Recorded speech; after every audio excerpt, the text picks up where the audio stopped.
y dos, y dos, una, y dos, una, y dos. Hello and welcome to Cortes NYC Livestream, the podcast. This show broadcasts twice a week out of New York City. We are your hosts, Cortes NYC and Carla de Puerto Rico. And on the show, we talk about art, creativity, city life from a Latino perspective. I'm a visual artist. And I'm a singer. And this is episode 23, Videography. As always, you can find us on iTunes and Stitcher. Please subscribe to our podcast so you can receive our episodes. Also, you can find us on social media on Facebook, Tumblr, Twitter, and Instagram. And we want to give a shout out to all our people listening to us in different countries: United States, Spain, Poland, Puerto Rico, Sweden, Austria, Canada, Czech Republic, United Kingdom, Ireland, and Peru. Thank you for listening. And also, I just want to say I'm going to be participating in the Street Art Expo here in Queens. It's going to be in Astoria, Queens. You can check out more information at streetartexpo.com. It's going to be on Sunday, June 24th, 2018. I will be signing things and drawing things and selling things. Yeah, we're going to have some merchandise over there. All right.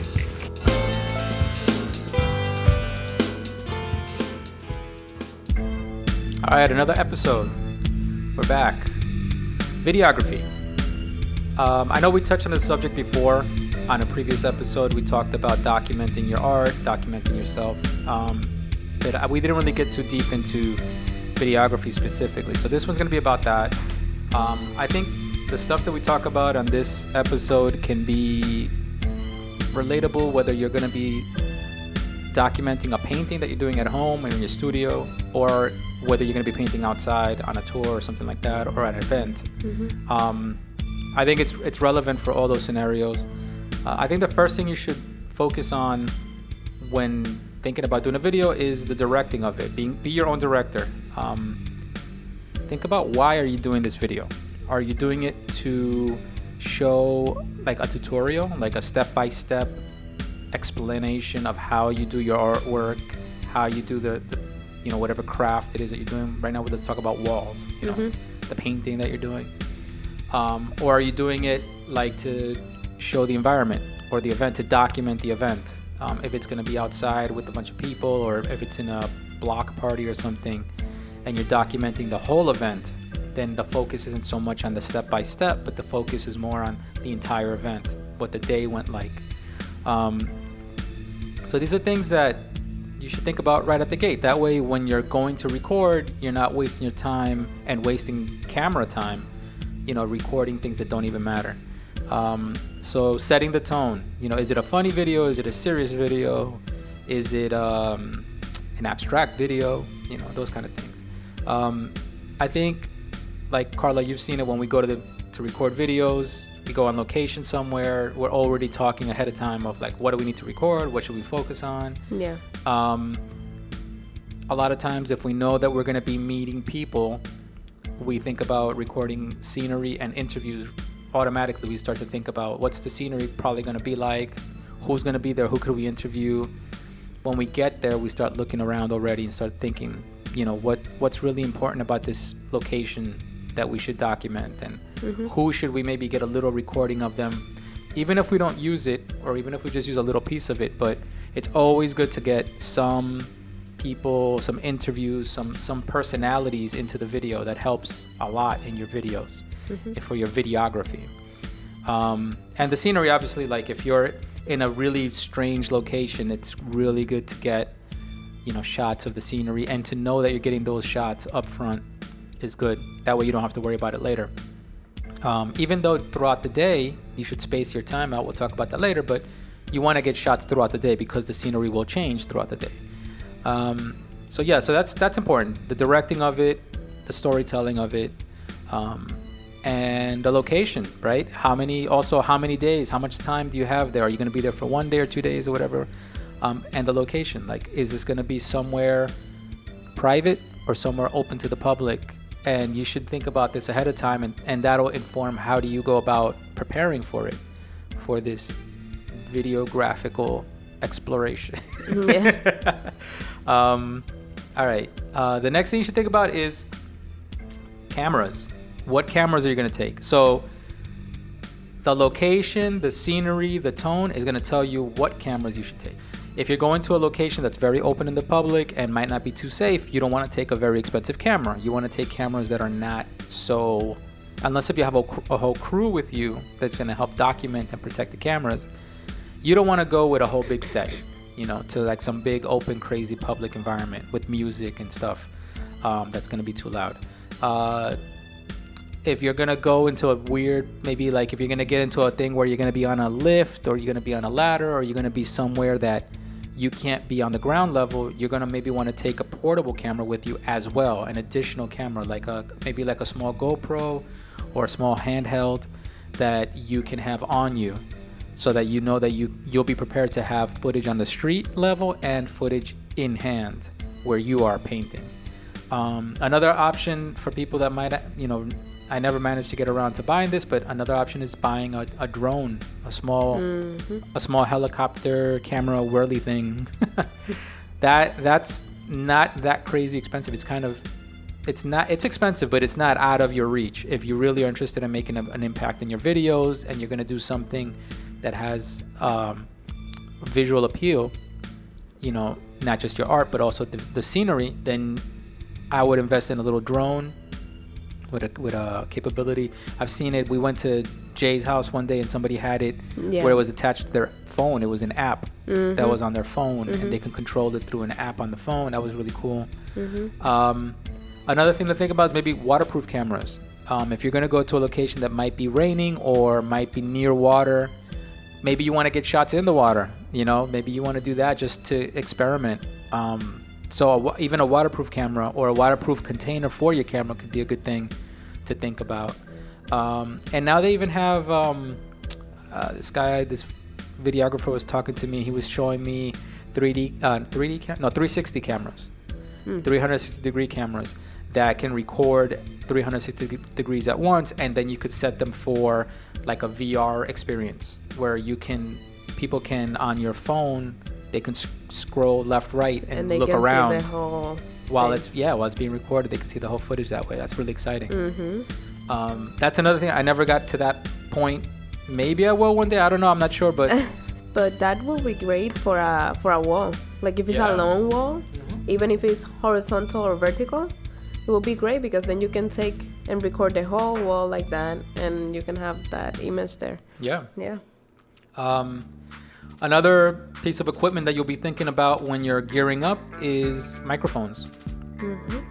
If you're going to be doing interviews, I always bring microphones just in case. I have a little portable, clip-on microphone. It's a remote, so people can be across the street and I could still hear them on the clip-on mic. I bring it everywhere I go because you never know when you're going to be interviewing somebody. Maybe somebody's really excited about being there. Maybe it's their first time seeing a wall or something, and you want to capture that.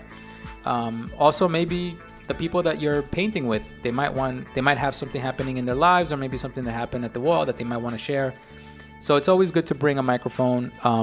I don't bring big, giant sets because I'm usually just traveling on my own with a few people. So, I try to bring a small, compact set, but small microphone that's very helpful. Especially if you're painting somewhere that's very loud. If you're painting somewhere with music, if you're in a street event and they got music and all this and all that, or if you're in an industrial environment and you have trucks and traffic all over the place, a microphone will help. Another thing is tripods. You have to bring a tripod. Yeah. I don't care. A lot of people, they just bring a camera, that's it. They don't really think about a tripod as something important, but it is important. The combination of handheld footage and tripod stable footage makes a video come alive. When you're recording, you want to give yourself time to, let's say, do a minute on a tripod from a certain position and then do some handheld stuff and then go back and put it in the same position in the tripod and do another minute like that throughout the day. It adds to the flavor of the final product. It gives that stable third eye kind of view. And it helps a lot with that stability of having the camera there, and you don't have to worry about your movements, the movement of your body, moving the camera. Yeah. So Yeah, it's a small tripod. I always carry a small tripod, portable, like something that fits in my book bag. Good enough to just hold it for a few shots. Not good enough to leave it and walk away. No. Because the wind can knock it down. Exactly. But good enough to at least hold it in place while you're hovering over it, just to get the shot and then move on. Yeah. So tripod is important. Next thing, I would say, which should be obvious to everybody, but some people don't think about it, is extra HD cards. Extra video cards, extra charger. Extra batteries. Bring all that stuff. I always have a little pack, my little emergency pack that I always keep all those things in, just in case. And I don't when I get home, I don't unpack it. I just unpack just a few video cameras that I have to unpack. I dust off all my extra lenses or whatever, and then I just keep it in the bag because I don't want to leave that stuff behind next time I go to another shoot. All right, so that's the equipment. That's the majority of the equipment. I'm sure there's more things we could talk about. I have a boom crane kind of thing, like a boom arm that is kind of cool. It's just a little tedious to set that thing up, unless if I know I'm going to a place that I have a car and that I can bring it in a car and all that. I will say also like a flashlight or lighting for when it gets darker. Then you can have something to light up the wall, or depending where you're recording, right? Yeah, just in case. Lighting. Right now they sell. Lighting is cheap right now. You can get an LED light that illuminates pretty good and lasts long. Almost like a little light pad. Almost like using an iPad as a flashlight. Yeah. Like that. They sell these things now that they illuminate. They're like little pads and they illuminate a lot. And I think they sell that for the camera, so you can attach it to the camera and everything. Yep. So. Yeah. So that's helpful. I mean, it's extra equipment. Yeah. A lot of graffiti happens mostly in the daytime. So, but it's just in case. Yeah, if you can carry it, that's helpful also. All right, so now talking about how do you manage your day painting and recording. So the trickiest thing about videography for me has been when I've had to go on my own. I'm packing all these things and everything I just described, and then on top of that, I'm packing spray paint. And I'm taking my sketches, and I'm taking my, whatever else I need, my caps and rags and whatever I need. My clothes, my extra clothes, whatever I might need. So personal things that I need, food, water. Yeah. So... this gear is extra, right? And when you're traveling on your own, it's tough. So some of you guys out there that might be traveling on your own, it's hard to do stuff on your own, carry all these things. For me, I've had to juggle between keeping the gear all on me, keeping my spray paint nearby, painting some, taking a break, setting up my camera, recording some, going back, painting, something like that. If I have somebody nearby that can help out somebody I'm painting with, tell them. If I'm on my own, I just tell them, hey, you can record me for 10 seconds painting here, record me for 10 seconds painting there. That's all you really need is 10 seconds here, 10 seconds there. Those seconds add up, for your final footage. But all right, let's talk about a scenario where you have somebody with you. You want to make sure that when you show up, you get a few shots of a location. Very little time setting up because that's not really as exciting. You want to save your battery and your footage time for later. The scenery, that's a good time to take advantage of the scenery if you see things that are happening before you start painting, record some of that. But don't get too excited and record everything up front and then run out. Yeah. When you're recording throughout the day, you want to think about, you're going to be there the entire day. You want to record maybe 30 minutes at 5 to 10 second shots. You don't need to record long shots, especially if you're going to edit it. Remember that when you're chopping this footage down, you're really going to be chopping it down to like 5 second, 10 second clips. So adding up to, let's say if your final product is a 3-minute video or a 2-minute video. Mm-hmm. So these little 5 to 10 second clips, it's smart. Use them smart, in a smart way. Record from a certain angle. Record 1, 2, 3, 4, 5. Press pause. Relocate. Find what's that other position that you need to kind of continue the story. Maybe you get up closer. Maybe you go a little further back. Maybe you go around the other side. that's a good opportunity to look at the sunlight and see if the sunlight, sometimes you don't realize, but the sunlight's bouncing off the wall. A lot of times the sunlight is bouncing off the wall and you're not really getting the art. You're getting just a silhouette of the person painting on the wall. So that's a good opportunity to kind of reposition, make sure that you get different shots so that you don't always have the same shot, the same angle. As you get experience, you're going to know how to do this better. But if you pay attention to the person's body language, you're going to start to guess what they're going to do next. A lot of times you'll see people like wandering around looking for spray cans. Oh, what color should I use? Should I use red or should I use green? I'm not sure. Sometimes people pause and just start talking to their neighbor, to the person painting next to them. You know, don't waste your time recording that. That's nothing. Nobody wants to see that. So I think you have to read body language and kind of get an idea and pay attention to what they're doing so you can tell when they're done doing the other things and when they're ready to paint. Sometimes, a lot of times, when I've been recording other graffiti artists, they will practice a stroke. Like they'll go up to the wall and they'll look at the area and they'll kind of move their arms to where they're going to paint, but they don't actually paint. That's part of your 5 seconds. So you start recording, and if you see that they're not doing anything, give it 5 seconds. Eventually they're going to start to paint something.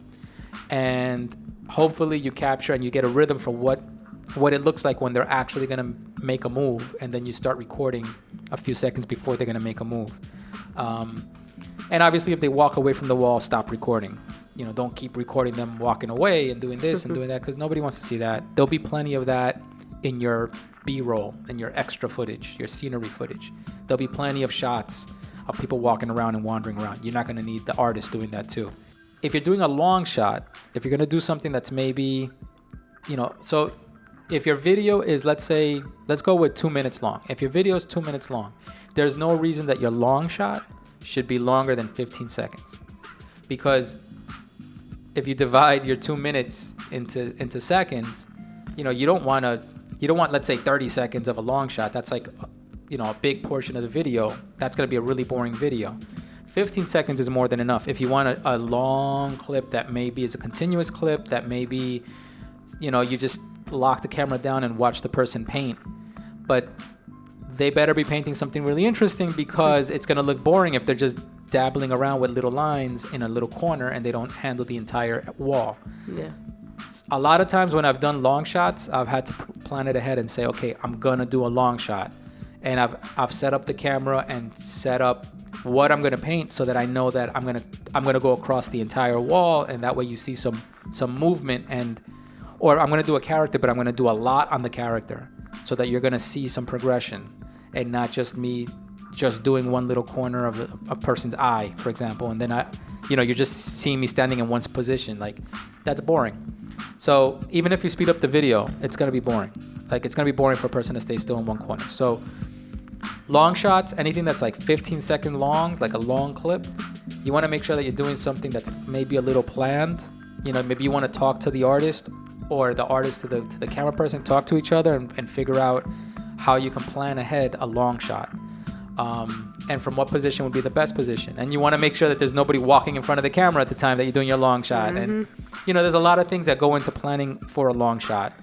That's why 15 second clips are good for long shots. For short clips, 5 seconds is more than enough. 3 seconds is more than enough to get short little bursts of action. So that's that. I mean, another thing that I could tell you is, you know, if you want to experiment with black and white, setting your camera to black and white, or to filters and things like that, you can mess with that. You know, black and white footage you could always do in your final edit. It's not really a big deal, you know, changing colors and stuff like that.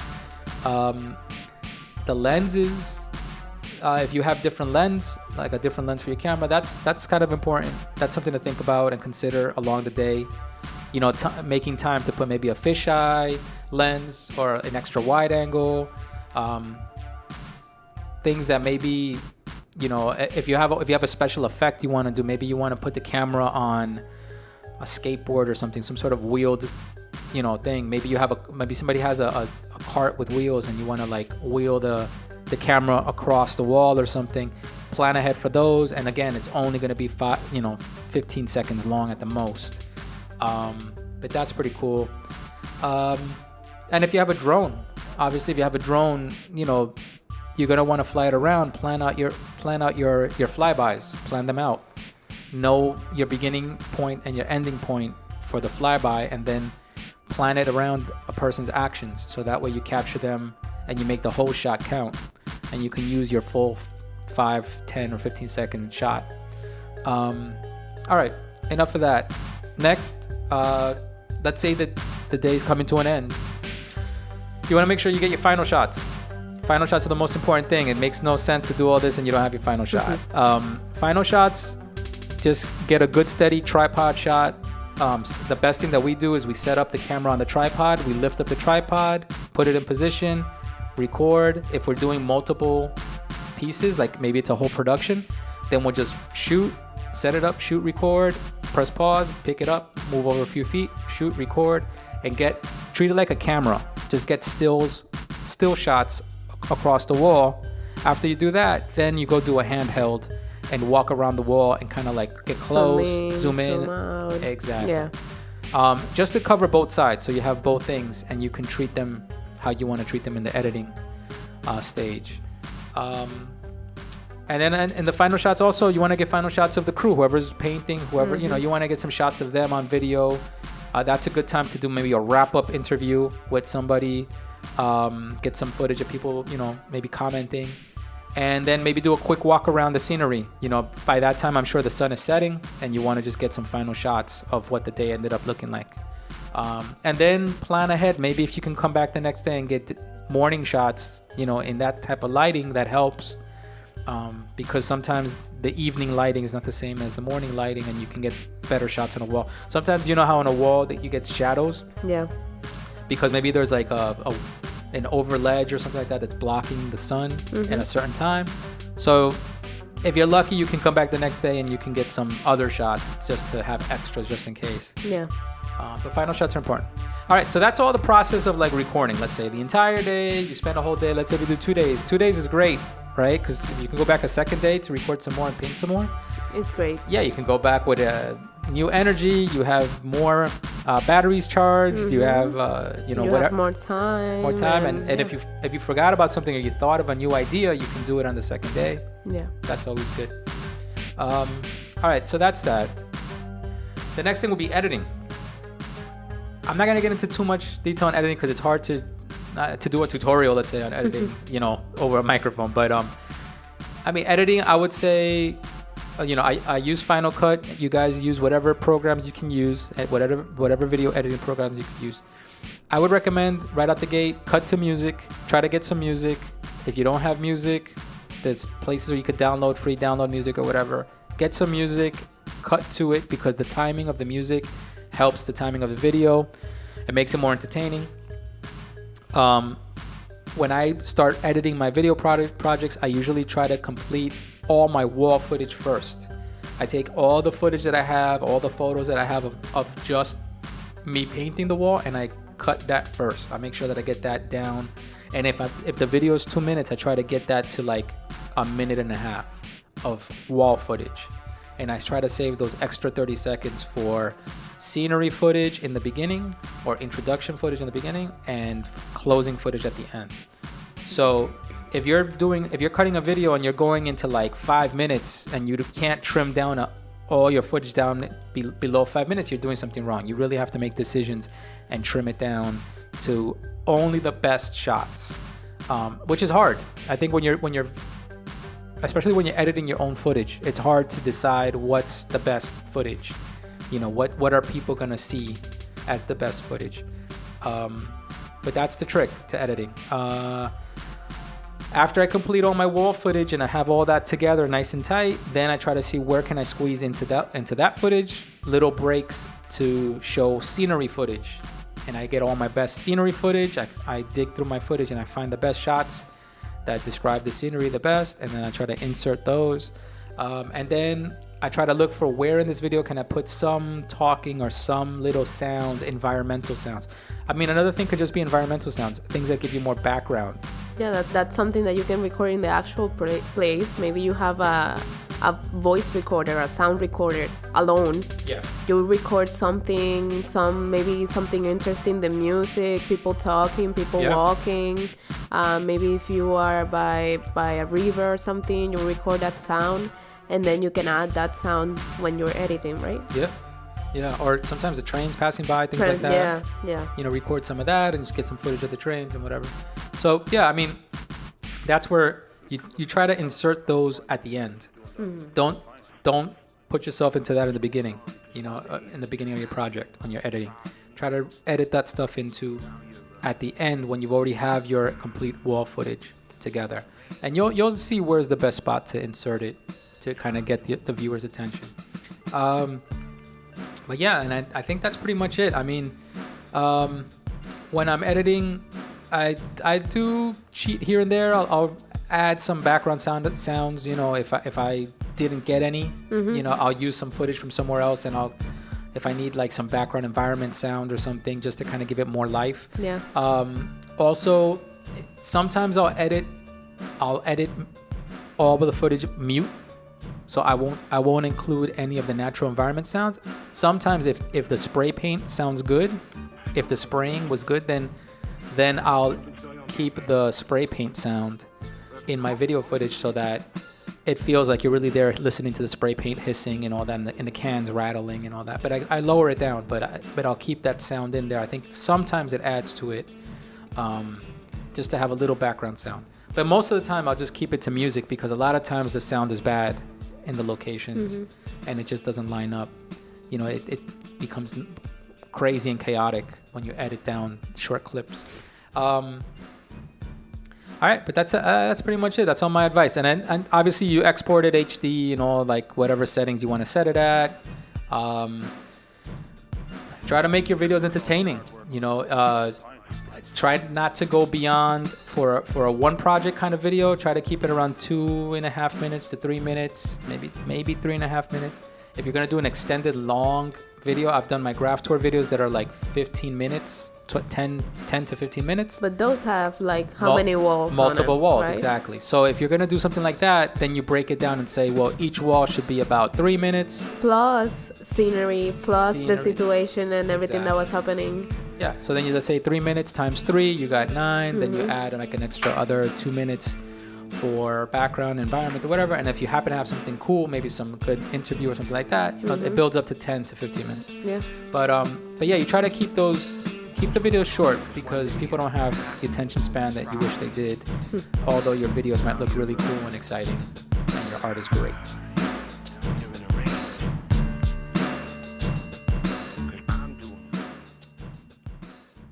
Estás haciendo todo igual, no tiene ningún color el paso que hace. Separa menos tiempo. 1, 2, 3, 4, 5, 6, 7, 8, 9 y 10. Culture talk, Carla. Culture talk. All right, so what are we going to be doing in this culture talk? What are we talking about? So we're going to talk about a band / solo artist I like a lot. It's called Calle 13. Calle 13. Calle 13 in English is 13th Street. Yeah, or Street 13. 13th Street. 13th Street. Yes. So, Calle 13 is a Puerto Rican urban alternative group, and it was started by 2 artists, one named Residente, one named Visitante, back in 2005 with the album Calle 13. Okay. So, what kind of music is it? It's like when they first started, they were doing type of like a reggaeton vibe, because the lyrics were very sexual and party music. Huh? Party music. Yeah, very party music, and everything they talked about, it would be like about sex and stuff like that. And also the music was alternative, because they were mixed a lot. It was not just the reggaeton beat that you can hear when you listen to, let's say, Despacito or J Balvin or Daddy Yankee, but it's more like an alternative sound where they will mix some rhythms and sounds from Latin America, cumbias, and even from techno. Right. They will take different stuff and put it all together, and it will sound really good. But the guy will rap on top of it in Spanish. Gotcha. Yeah. Yeah. So the first like 3 albums were really about like more party music, this alternative, this like style of I don't care what you think, I'm doing me, and I don't care what you say about me. And I'm gonna talk crazy, and my videos. Every teen girl song ever. Yeah. And my videos are gonna be crazy and all that. But then they like shifted, and their music was still alternative and was still a mix of sounds, but the content on the lyrics changed to something more social, more controversial, because they were criticizing a lot of stuff that was happening in Puerto Rican government and around the world. That's a big shift. Yeah. They went from being party rocker, then exactly, like they went from like party rocker music. Those guys, LMFAO. LMFAO, that's the name. Yeah. Yeah, they went from being that to suddenly trying to take their lyrics seriously, trying to take their content seriously. But I think it was because, if I remember correctly, now it's coming to me, wasn't there a concert or something where he came out and he spoke and all this stuff, and like he was making concerts where like he was being seen as a public figure. Yeah. Yeah, that happened. And also, I think it was right after when he went to the MTV Awards, I think, or Billboards or something, and he said something about the governor of Puerto Rico. And when he said that, he got censored in Puerto Rico, and he couldn't do concerts in Puerto Rico. He couldn't, his music was not showed in the radio or TV stations or anything. Not interviews, nothing, because what he said about the governor. He basically insulted him in national television. Which happens also to American English-speaking artists, that if you want to go up and talk about killing your brother man and shooting up all your peoples, then that's okay. We'll play you all day, 24 hours a day, on heavy rotation. But if you want to come up and say something to criticize something that matters, or speak out against something that matters, then they're gonna shut you down and kind of play you only at night. Yeah, exactly. And that was exactly the shift, and that's why on the next album, he changed, and then he started to criticize even the people that were singing those type of songs. So let's kill each other, and I'm the gangster and all that, to say, why are you saying that? Don't you see that you are part of the problem, and that you are making people in society in Puerto Rico feel some kind of way to find a solution by killing each other instead of coming together. What was the name of the album that made that shift? It was called Entren los que quieran. Entren los que quieran. That means, I mean, it's like enter whoever dares. Like whoever dares to enter. Kind of saying come at me, basically. He's kind of right. I would have translated it like come at me. Right. And I believe that was in 2010, that album. Okay. So in that album he had this song that it was called Digo lo que pienso. That is means Digo lo que pienso is I say what I think. I say what I feel. And with that song, I feel like if you listen to that song, you can understand where is he coming from. The lyrics are in Spanish, but maybe you can find a translation.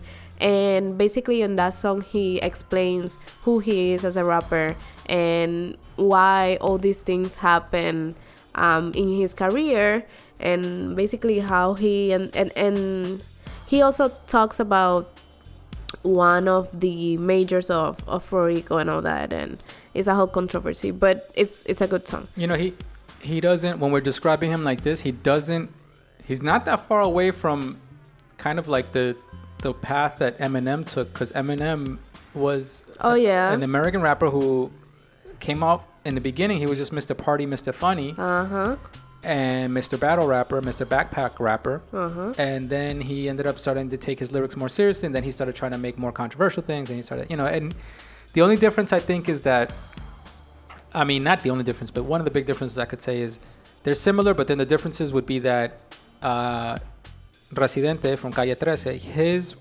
his crowd and his market is much more narrow.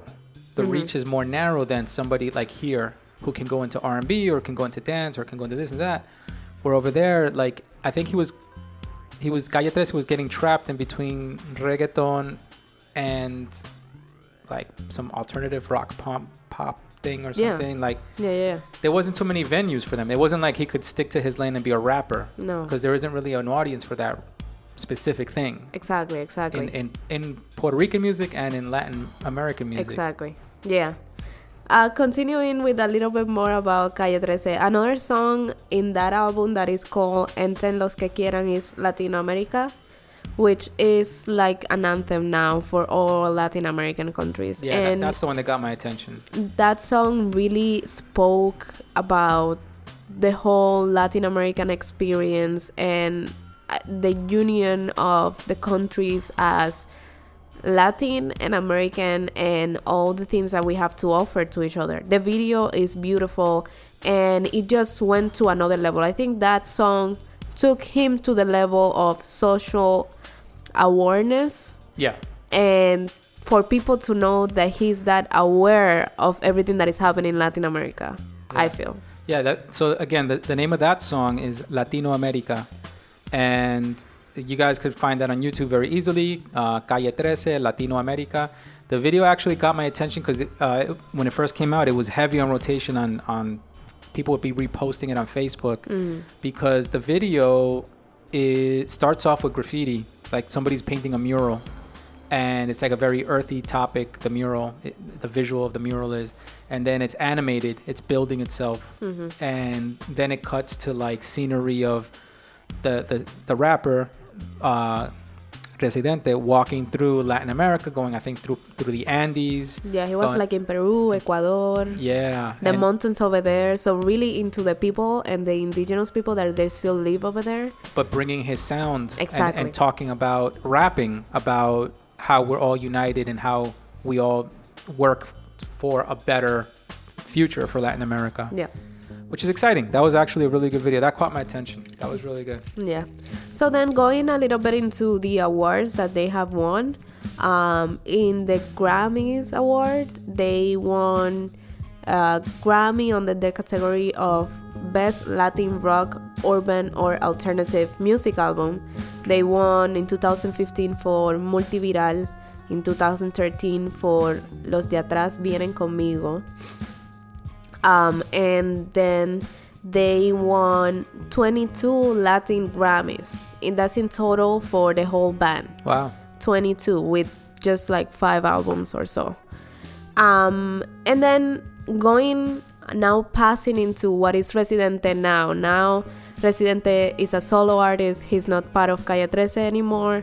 And he's starting his solo career. He started last year with the album Residente, which was he went into a DNA ancestry test exam. He got it, and then he went to search for his ancestors. Yeah. And he went into different locations, different places from around the world. The test showed that he's from these places: Siberia, Moscow, China, the Caucasus. Yeah, the Caucasus. France, Spain, England, Armenia, Ossetia in Georgia, Antigua, Ghana, Burkina Faso, and obviously Puerto Rico. So he basically went to all these places and he got to talk to the people over there and to record sounds from the places. He got some ladies in Ghana and in Ossetia to sing. When he was in Armenia, he got to know about the war. So he wrote a song about war and he had the sound of the ladies singing from that location. When he went to China, he also got 2 young ladies to sing for 2 different songs. So basically, he mixed those sounds with his sounds, which is an alternative sound, and made this album While rapping. rapping. His contribution obviously is the music, but his style of singing is rapping. So everything that he's saying through the songs is rap. Right. What I have to say about the album is very interesting. I listened to the whole album, and it was really good. I do have to say that in order for it to make sense, I will say watch the documentary. He made a documentary that is called Residente. It's on Netflix now. The documentary basically explains the process and why he went to these places and everything that he learned while being over there, and how he managed to record, because that was a lot of work. He had to bring his microphones and everything to those places and go with a crew, obviously, and get people to record and to understand him, because sometimes what he wanted to say, and he needed translators. And for example, there was an example in China. He was trying to get one of the girls to sing in a specific different rhythm, and because over there they don't have that type of rhythm, it was so difficult for him to explain to her, no, but I want, let's say, in 4x4, but you only do 6x8 or whatever. So that was interesting. So watch the documentary. Is gonna help you to understand where he's coming from. And then if you're listening just to the album, listen to the album in order. Go to YouTube and find Residente album in order and listen to the whole song, because if you listen to the songs just like that and shuffle, it's not gonna make sense. In order, I feel like there's like 2 songs that they still don't make sense with the album, but everything else makes sense. He starts with an intro that Lin-Manuel Miranda is rapping, and he's explaining that they are cousins. So Lin-Manuel Miranda. Manuel Miranda is the guy from Hamilton. Okay, so the guy from Hamilton is this guy, Residente's cousin. Yeah. Oh, okay. So in the intro for the whole album, Lin-Manuel is saying that you and I, we are cousins and we come from this lineage and all that. And he starts in Spanish and then he continues in English. And then after that, the album continues with Somos Anormales, that I don't know if you guys got to see that video, but that video is the video where he had a lady giving birth to people, and it's very graphic, and they show the whole image in the video. It's cartoony, but it's set up to look like she's giving birth to full-grown people coming out of her vagina. Exactly. Literally her vagina. Yeah. Which now, listening to the album after watching the video, it makes sense, because he's trying to say like this is the beginning and we are all abnormal in our own way. We are not the same, but at the same time we have the same features, and we come from the same background, even though we don't want to understand this. So for it to be the first song in the album, it makes total sense. Yeah. And then it continues. I think the 2 songs or 3 songs that are the best in the album is Somos Anormales is so it's not. Somos Anormales is not the first one. But give me 1 second. I will say that the song Guerra is good. It's a good like social critique to what's happening in the war in Armenia and in those places, but also all over the world. And the way he talks about it is very interesting, because he really got to talk to people that were living through the war. And when you see the video also, he used a child from over there, and that's very touching. Another song is El Futuro es Nuestro, which is another critique, and he talks about racism in United States, and how at the end of the day things might change, but there's some things that are gonna keep being the same because we're just humans. And yeah, at the end, like, the future is ours if you really want to do something about it. And the last song, which is Hijos del Cañaveral, is beautiful. It's dedicated to Puerto Rico. He has a trovador in the middle of the song. So it's like folk music mixed into rap. That's cool. Yeah, he's rapping through the whole song, and then in the chorus is the trovador, and he has like trova music, like folk music from Puerto Rico, and the drums and all that. So it's really nice. Okay, I think I like the concept of the album. I I would recommend for people, especially Spanish speakers. Obviously, if you don't understand Spanish, you might think that the music is a little bit all over the place, because it is. It's a big mixture of music and sounds. But if you understand Spanish, if you're a Spanish speaker, I would recommend it. Give it a listen. Give it a try. Not every song is going to be your cup of tea. Some of the songs are going to throw you off. But I think in general, the album is going to, if you pay attention, especially if you watch the documentary, it's going to really hit you what unites all of us, right? And what around the world, and especially Latin culture, how we are spread out throughout the whole world. And we have different influences, our music and our culture, from all around the world, places you would never expect. I think unlike a lot of reggaeton artists and a lot of typical rappers, they usually self-centered, and all the songs and all the music is about themselves. Me, what I have, what I am, how I'm the best, how I am. And I feel like this album shows how if you look deeper inside of yourself, beyond the superficial, your surface, and you go inside to who you really are and your essence of what's your background, you're going to find yourself going further out into the world and connecting with a broader audience than if you only look at your superficial makeup. Yeah, and another fact about the album is that it also, so all the songs are recorded in different locations and places, and these people that were singing in those places are singing in their language. So you listen to him rapping in Spanish, but then you'll have the chorus maybe of somebody talking in Chinese or Mandarin or African or whatever is their language, which is cool too, because he's mixing people from he's grabbing the attention from people from those countries. Correct. To get to know him by combining those sounds. Yep.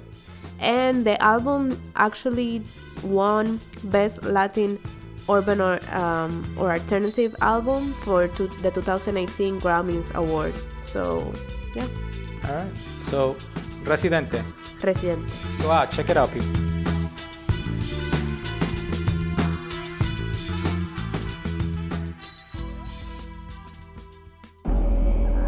You wanted me to teach you, right?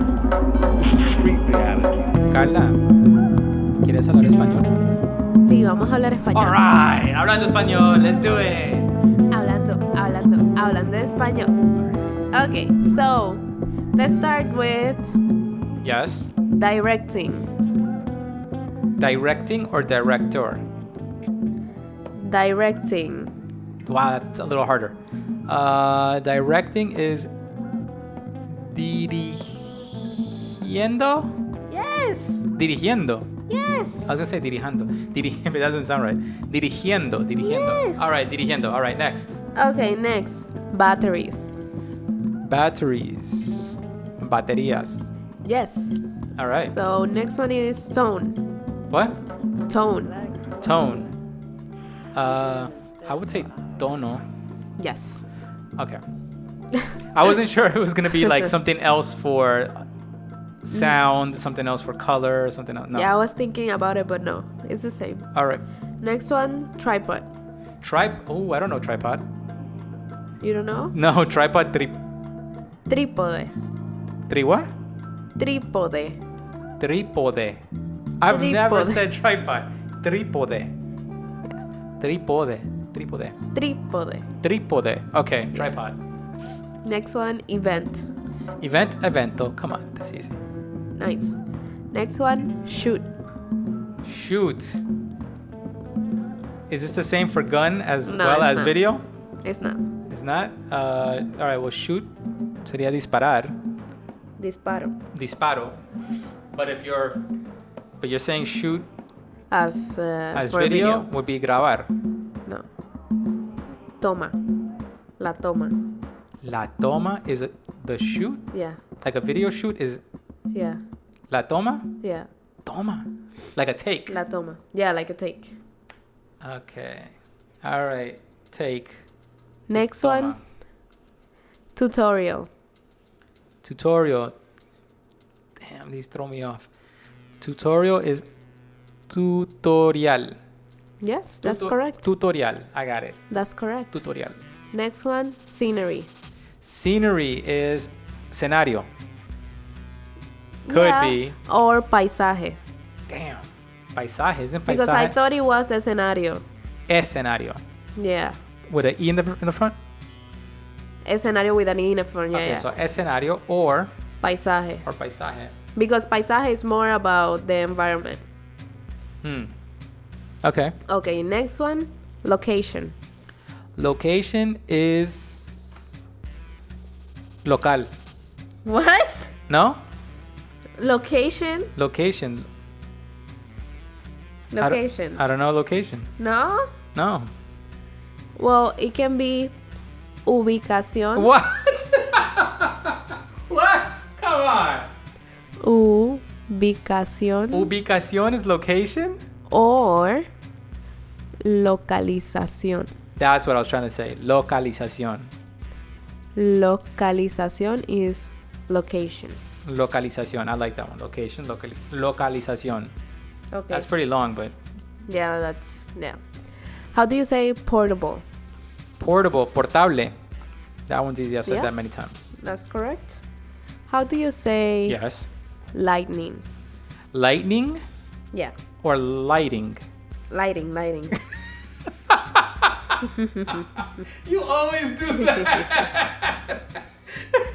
Sorry, lighting, not lighting. Not lightning. Not lightning and thunder. Sorry, guys. Lighting Lighting. is, I would say, oh shit, Iluminación. What? How do you know that? Seriously? Yeah. Iluminación. Yes. Yeah, I got to think about it to say it. It doesn't come Wow. out. Nice. How do you say footage? Foolish? Footage. Footage. Yeah. Say it again. First learn how to say footage before you ask me how I say footage. Okay, say it again. Footage. Footage. Okay, so Okay. How do you say footage? Footage is that I don't know. I don't know at all. Me neither. I didn't know either. So I look it up. And it says el metraje o las secuencias.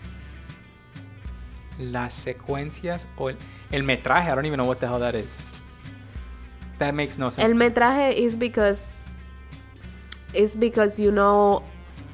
because footage comes from food. So I think that they're trying to mix footage with food. Metro, metraje. Footage used to be relevant to the length of the film measured by feet. I think that's what it is. El metraje, I think, is that measurement, and then las secuencias is the footage, the frames. the frames, exactly. So what was it again? The second one, Secuencias. That's it? Just secuencias? Secuencias. Oh wow. All right. I like the other one better. Metraje then. Okay. Next. El metraje. El metraje. El metraje. All right. Footage. Next one, 15. What? 15. 15? Quince? Yeah.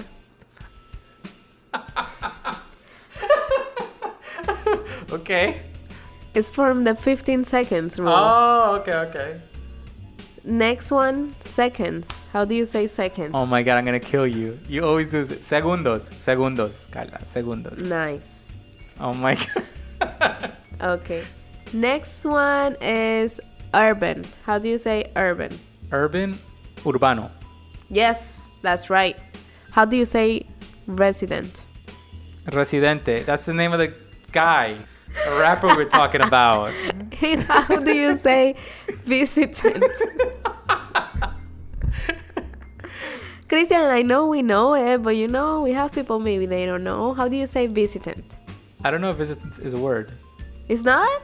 No, How is it then? Somebody that is visiting you. it's a visitor.